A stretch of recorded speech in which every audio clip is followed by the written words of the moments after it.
तो ट्रेडिंग में कामयाबी का राज क्या है? क्या ये सिर्फ चार्ट्स और एनालिसिस का खेल है? शायद नहीं। पता है, अक्सर सबसे बड़ी जंग स्क्रीन पर नहीं बल्कि हमारे ही दिमाग के अंदर लड़ी जाती है।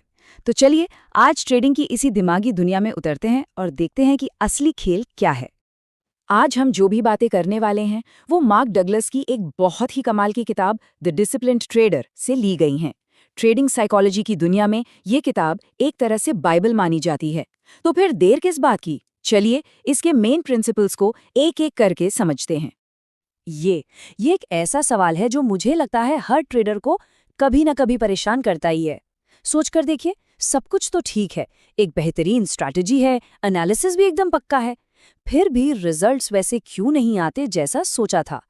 इसका जवाब शायद वहां है ही नहीं जहां ज्यादातर लोग इसे ढूंढ रहे होते हैं। और बस यहीं से असली कहानी शुरू होती है। देखिए, ट्रेडिंग का असली खेल बाजार की चालों को पकड़ना नहीं है। नहीं, असली खेल है अपने दिमाग की चालों को समझना। पूरी किताब का जो निचोड़ है ना, वो यही है कि ट्रेडिंग 70% साइकोलॉजी है और सिर्फ 30% स्ट्रैटेजी। मतलब बाजार में असली चैलेंज बाहर से नहीं आता, वो तो हमारे अंदर की दिमागी कश्मकश से पैदा होता है। एक बहुत ही इंटरेस्टिंग बात, मार्केट का अपना कोई इरादा नहीं होता। उसे ना तो किसी को इनाम देना है और ना ही किसी को सजा। वो तो बस संभावनाओं का एक दरिया है जो बह रहा है।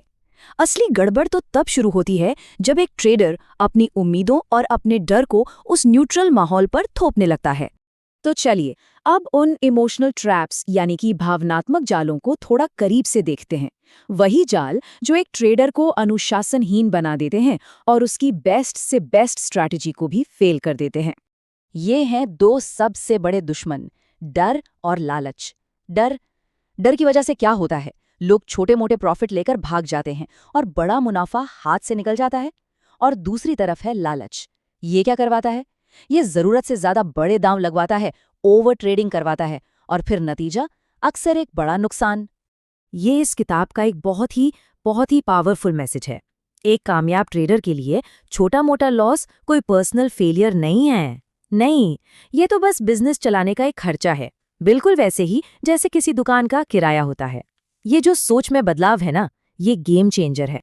और भी कई दिमागी गलतियां हैं जो अक्सर होती हैं, जैसे हर ट्रेड में 100% श्योर होने की कोशिश करना, जो कि सच कहूं तो नामुमकिन है। या फिर एक लॉस के बाद मार्केट से बदला लेने के लिए ट्रेडिंग करना। और हाँ, एक बड़ी जीत मिल गई तो बस सातवें आसमान पर ओवर कॉन्फिडेंट होकर सारे नियम तोड़ देना, ये भी एक बहुत कॉमन ट्रैप है। तो जाहिर है, अगर प्रॉब्लम दिमाग में है तो सोल्यूशन भी तो वहीं मिलेगा, है ना? तो चलिए अब उस सोल्यूशन की तरफ बढ़ते हैं। एक ऐसे फ्रेमवर्क की बात करते हैं जो एक मजबूत और विनिंग एटीट्यूड बनाने में मदद कर सकता है। देखिए, डिसिप्लिन कोई हवाई बात नहीं है, ये एक प्रॉपर प्रोसेस है। ट्रेड लेने से पहले ये 4 चीजें बिल्कुल साफ होनी चाहिए। एंट्री कहाँ लेनी है, अगर ट्रेड गलत गया तो स्टॉप लॉस कहाँ होगा, पोजीशन साइज क्या होगा, और अगर प्रॉफिट हुआ तो एग्जिट कहाँ करना है, ये सब कुछ पहले से तय होना चाहिए। तो सबसे जरूरी बात क्या निकल कर आती है कि फोकस प्रॉफिट पर नहीं होना चाहिए। प्रॉफिट वो तो बस एक नतीजा है, एक बाय प्रोडक्ट। असली फोकस होना चाहिए सही प्रोसेस को बार बार लगातार दोहराने पर।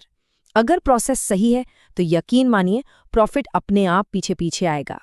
सिर्फ एक अच्छी स्ट्रैटेजी होना ही काफी नहीं है। असली और लगातार कामयाबी तो तब मिलती है जब कोई बिना अपने इमोशंस को बीच में लाए सब्र के साथ उस स्ट्रैटेजी को फॉलो कर पाता है।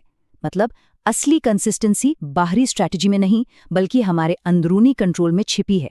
और ये सारी बातें हमें इस चर्चा के सबसे जरूरी पॉइंट पर ले आती हैं, यानी ये समझना कि एक ट्रेडर का असली फोकस आखिर होना कहाँ चाहिए। ये एक बुनियादी सच है, बाजार को नियंत्रित नहीं किया जा सकता। इसकी अगली चाल को कंट्रोल करने की कोशिश करना सिर्फ निराशा ही देगा। तो फिर कंट्रोल क्या किया जा सकता है? सिर्फ एक चीज, खुद को। एक ट्रेडर जिस चीज पर पूरा कंट्रोल रख सकता है वो है अपनी सोच, अपने इमोशंस, अपने एक्शन और अपना डिसिप्लिन। शायद कामयाबी का पूरा राज इसी एक लाइन में छिपा है। तो आखिर में ये सवाल सिर्फ ट्रेडिंग का रह ही नहीं जाता, ये सवाल बन जाता है सेल्फ कंट्रोल और डिसिप्लिन का। असली चैलेंज तो इन सारी बातों को अपनी ट्रेडिंग में लागू करने का है, खुद पर महारत हासिल करने का है, ये सफ़र शुरू करने का है। तो सवाल अब ये है, क्या अपने इस भीतरी बाजार पर महारत हासिल करने के लिए तैयारी है?